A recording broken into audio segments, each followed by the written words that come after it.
Oh, by the way, I just don't get around on my scooter. I do have an actual car, okay? Which making the payments is touch and go. So anyway,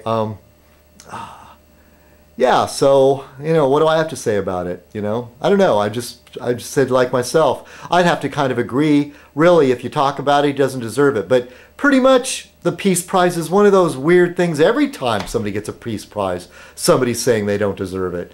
And the thing about the extreme right, why do they care? They're always talking about, well, we're not going to listen to Europe. We're American. Why should we listen to Europe? And then when Obama, was trying to push for Chicago getting the Olympics, the right wing said, oh, well, look, that just goes to show that the world is against Obama.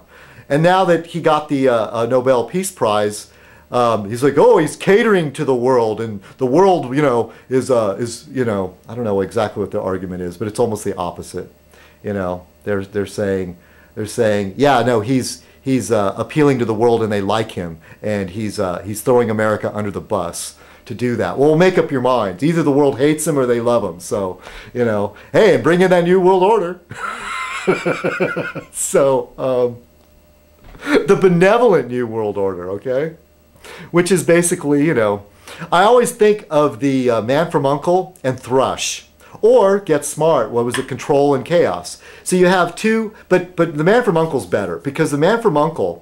was an agency about law enforcement, and they were keeping everything cool. And on the team, you had an American and a Russian, the two main guys, Napoleon Solo and Ilya Kuryakin, which is very interesting for a Cold War era show, to have a Russian actually be that popular. Somebody said that it was akin to having a show today where the heartthrob is an Iraqi or an Iranian or something like that. So, so I kind of look at that there potentially could be a global government in the future. I mean, it's inevitable, people. With the internet, unless, a comet knocks us all out, or there's some sort of devastation, all the satellites die, a big major solar flare could really knock everything out. But the future, the way it's sort of moving, is Marshall McLuhan, is the global village, Isn't he the one who called it that? I think he said. As the world becomes smaller and smaller because we're able to communicate faster and faster and travel faster and faster. And so at some point, the nation states won't matter this way they did. They'll be sort of, we'll have a nostalgia for them. Sort of the way that we, look back at the city-states of, Rome and the city-states. I can only think of Rome right now. Athens, okay, that's another one. And Trojan, or Troja. Anyway, yeah, the city-states, you know what I'm talking about. So anyway, well, that's my political thing. So what am I saying? I'm saying, screw it. And don't blame Obama for getting the peace. Why is everybody mad at him? He didn't pick it. He woke up just as surprised as everybody else. Some people are acting like, yeah, how dare he accept it? Some a-hole was saying he should give it back. Some guy on YouTube. He should give it back. It's the manly thing to do. Ah, hell no. Just take it. Why? You want to spit in their face? And the thing is, why care? Those Swedes, they're a bunch of communists anyway and socialists. No wonder they gave it to a fellow socialist. And what do Swedes know? They have a better healthcare system than we do. And what about that Swedish bikini team? Anyway, hey, I'm a lefty. I'm kind of all for, boy, believe me, boy, I would sure love if this country had a better safety net, because I sure need to get my teeth worked on. I chipped a tooth the other day, and it was very depressing.